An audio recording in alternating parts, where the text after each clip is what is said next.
আজকের আলোচনার মূলে যাওয়ার শুরুতে আমি দু একটা কথা বলে রাখতে চাই, যেটা আপনারা যারা খুব সচেতনভাবে পলিটিক্যাল ইস্যুতে বিভিন্ন আলোচনা ফলো করেন তাদেরকে অনুরোধ করবো, আমাদের নিয়মিত দর্শক যারা, আপনারা একটু খেয়াল রাখবেন। আগামী কয়েক মাসের মধ্যে বর্তমান যে রাজনৈতিক প্রেক্ষাপট, এই প্রেক্ষাপটে এমন একটা জটিলতার পরিস্থিতি বাংলাদেশের মানুষকে সামলাতে হতে পারে, যেটা আজকে থেকে 20-25 বছর ধরে বাংলাদেশের মানুষ টানছে, এটার কোনো সমাধান নেই। দেখেন, প্রথমে 90-এর গণ অভ্যুত্থানের পর বিচারপতি শাহাবুদ্দিন আহমেদের অধীনে নির্বাচনটা হয়ে গেল। এরপর তত্ত্বাবধায়ক সরকারের দাবিতে আন্দোলনের পরে তত্ত্বাবধায়ক সরকার কায়েম হলো। 15 ফেব্রুয়ারি নির্বাচন, বিতর্কিত নির্বাচন, এসবের মধ্যে দিয়ে এর মধ্যে কিন্তু প্রচুর প্রাণ যাচ্ছে। 96 আওয়ামী লীগ আমলটাও যাই হোক না হোক, অন্তত গিয়ে আবার কেয়ারটেকার অধীনে নির্বাচন হলো।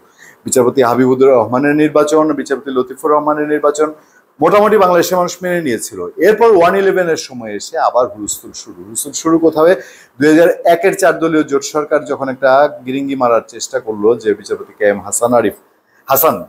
এম হাসান উনি হবেন তত্ত্বাবধায়ক সরকারের প্রধান, সিস্টেম চেঞ্জ করলো, প্রধান বিচারপতি করে তারপরে সর্বশেষ প্রধান বিচারপতি করে তাকে কেয়ারটেকার চিফ করা হবে। এই আওয়ামী লীগ বাগড়া দিল এবং এই বাগড়ায় বাংলাদেশে এমন গন্ডগোল হলো, কতগুলো প্রাণ নিঃশেষ হলো আপনারা জানেন। শর্ট করছি, 1-11 গভর্নমেন্ট আসলো, বিএনপি বাধ্য হলো তার অধীনে নির্বাচনে যেতে। এর মধ্যে কিন্তু এই যে হাসান আরিফের অধীনে, কে এম হাসানের অধীনে নির্বাচন মানি না, আওয়ামী লীগ এই করতে করতে লগি বইটা, তারপরে ইয়াজউদ্দিনের অধীনে নির্বাচন মানি না, আওয়ামী লীগ নির্বাচনে গিয়েও আবার ব্যাক করলো। তারপর 1-11 গভর্নমেন্টের সময় বিএনপি নির্বাচনে যাবে কি যাবে না এই করতে করতে বেলা বহু গড়িয়ে গিয়েছিল। শেষ পর্যন্ত নিজের ইচ্ছার বাইরে হইলেও অনেকটা বিএনপি নির্বাচনে গেল। তারপর শেখ হাসিনার অধীনে নির্বাচন মানি না, বিএনপির এই দাবি আদায় করতে লাগলো 17 বছর। এবার এসে প্যাচটা আবার এরকম লাগে কিনা দেখেন, যে বাংলাদেশে যাই বলেন না বলেন, আওয়ামী লীগ এবং বিএনপি দুই রাজনৈতিক দলকে ফেলে দিতে পারবেন না। আমি তো অনেক কন্টেন্টে, অনেক আলোচনায় আপনাদের বলি, জান্না পাতাল পুলিতে আর সপ্তমাস মানে আওয়ামী লীগ, বিএনপি এবং জাতীয় পার্টি, জামাত, একটা দুইটা করে আপনি পাবেনই। তো বাংলাদেশে এই জনগোষ্ঠী বাদ দেওয়া, একটা অংশ বাদ দেওয়া খুব টাফ। সেই জায়গায় বর্তমান ডক্টর ইউনূসের নেতৃত্বাধীন অন্তর্বর্তীকালীন সরকারের অধীনে আওয়ামী লীগ নির্বাচনে যাবে কিনা, লাখ টাকার প্রশ্ন। সামনে দেখেন এই আলোচনা কোন দিকে গড়ায়।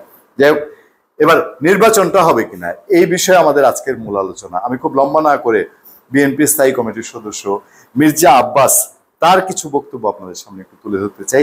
আপনারা যা বুঝার বুঝে নেবেন।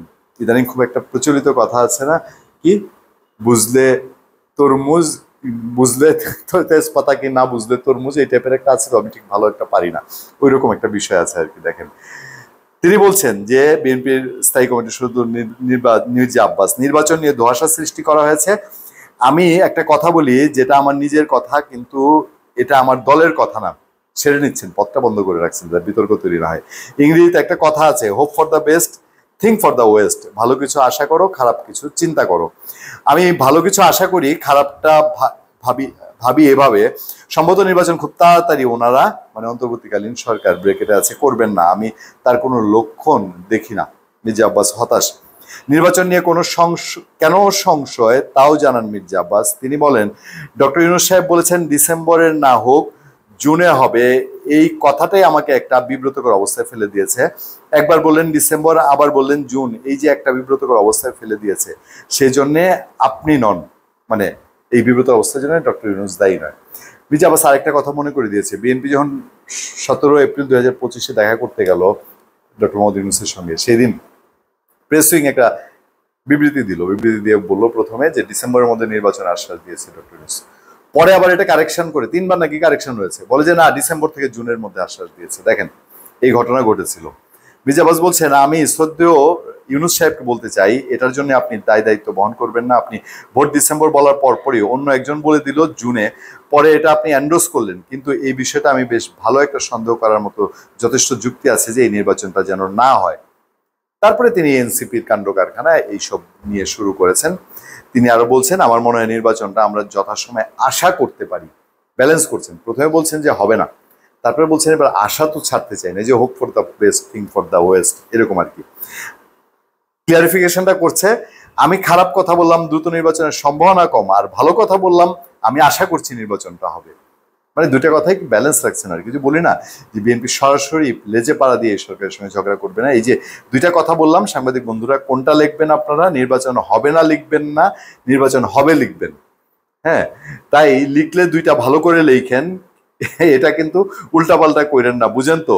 এমনি লাইগা রয়েছে ব্লগাররা আমার পেছনে, এই জায়গায় এসে ব্লগারদের, আপনারা জানেন যে একসময় বিএনপির খুব জনপ্রিয় ব্লগার, তারপর এখন তো জামাত ইসলামী এবং ইসলামী ছাত্র শিবিরের জনপ্রিয় ব্লগার, বা এনটি আওয়ামী লীগ শিবিরের জনপ্রিয় ব্লগার পিনাকি ভট্টাচার্য ইদানিং বিএনপি নেতৃবৃন্দ সম্পর্কে বেশ কিছু আলোচনা কন্টেন্ট করেছেন, এবং সেগুলো নিয়ে বিএনপি খুব রিয়েক্ট দেখাচ্ছে, এবং মির্জা আব্বাস সম্পর্কেও তারা বেশ কয়েকজন একাধারে কন্টেন্ট করেছেন। তো সেগুলো লক্ষ্য করেই তারা বলছেন যে সামাজিক যোগাযোগ মাধ্যমের কিছু ব্লগার, তার সহ দলের ভারপ্রাপ্ত চেয়ারম্যান তারেক রহমান, মহাসচিব মির্জা ফখরুল ইসলাম আলমগীর, স্থায়ী কমিটির সদস্য আমির খসরু মাহমুদ চৌধুরী, সালাউদ্দিন আহমেদ, প্রয়াত সাদেক হোসেন খোকার ছেলে ইশরাক হোসেন সম্পর্কেও আজে বাজে কথা বলার কঠোর সমালোচনা করেন মির্জা আব্বাস।